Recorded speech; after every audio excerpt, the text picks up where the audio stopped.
Oi, turma, bom dia. Na aula de hoje, a gente continua falando a respeito da função quadrática. O primeiro tópico que a gente vai conversar agora é o estudo do sinal da função. Quando a gente vai falar sobre o estudo do sinal da função, a gente sempre cai em três casos. E esses três casos, eles são gerados, eles acontecem, acho que acontecem é a melhor palavra. Eles acontecem em relação ao delta. Então, eu posso ter delta positivo, negativo, igual a zero, tá? Então, esse primeiro caso aqui, ó, a gente está falando que a gente tem um valor de delta positivo. Quando a minha função do segundo grau, ela tem delta positivo, eu vou ter sempre duas raízes. E essas duas raízes, elas são raízes distintas, ou seja, elas são diferentes. Dependendo se a minha concavidade é para cima, ou seja, o meu A é positivo, ela tem a concavidade virada para cima. Se meu A é negativo, concavidade virada para baixo, tá?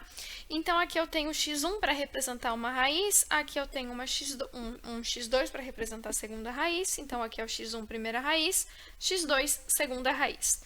Observa aqui comigo também mais essa informação aqui, ó. Tá vendo que eu só tenho aqui o eixo de x?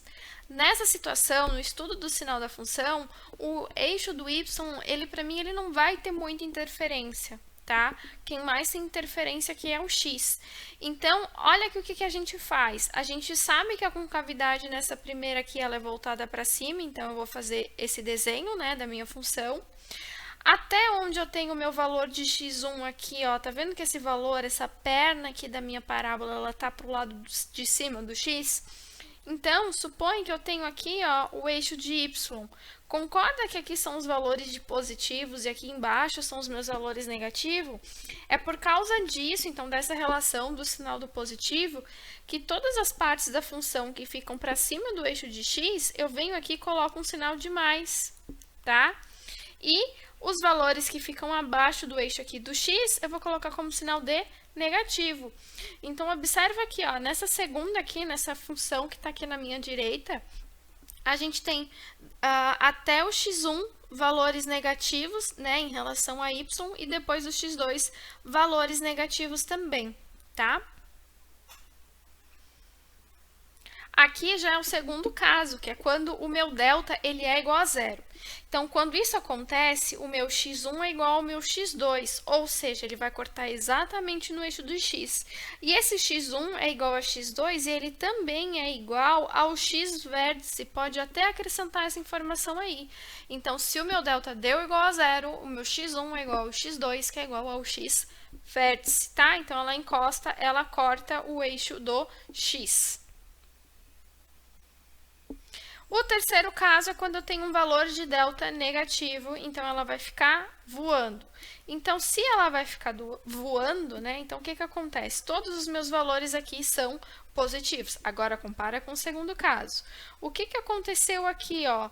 O valor de x1 e o de x2, ele vai ter um y igual a zero, tá? Então, a gente tem após e antes, ó, antes e após, os valores que são positivos ou negativos, tá? Então, tem essa diferenciação do segundo para o terceiro caso, por isso que a gente traz nessa ordem. Então, vamos recordar, como é que eu faço um esboço do gráfico? Bom, eu tenho que saber da concavidade, ela é voltada para cima ou ela é voltada para baixo? Como é que eu descubro isso? Pelo meu coeficiente A, tá? Depois eu posso fazer o quê? Eu posso fazer o x vértice e posso fazer o y vértice através dessas duas fórmulas. Se eu não quero fazer o y vértice, eu posso fazer a minha função do valor do x vértice para poder descobrir quem é o y vértice, tá? Então, eu posso até agregar essa informação aqui abaixo para vocês. Eu quero saber onde ele vai cortar no y, então o que eu tenho que fazer? Eu tenho que falar que o meu x é igual a zero e resolver a minha função também. Para descobrir as raízes, o que eu vou estar fazendo? Eu vou descobrir qual é a intersecção, interseção, eu falo errado, tem que corrigir isso. Interseção com o eixo de x, então eu posso fazer soma e produto ou a fórmula que até faltou um acento aqui, né? Então, o que a gente vai fazer agora? A gente vai fazer o esboço do gráfico. Então, observa comigo, eu preciso de 4 itens. Eu preciso da concavidade. Quem que vai me falar concavidade? É o A. E o meu A, nesse caso, ele é menos 1. Então, ela é voltada para baixo. Interseção com y, é o meu C vale menos 3. Interseção com o eixo de x, então eu quero o x' e o x duas linhas. Então, eu sei que no x' é 1 e o duas linhas ele é 3. O vértice a gente também já fez naquela, né?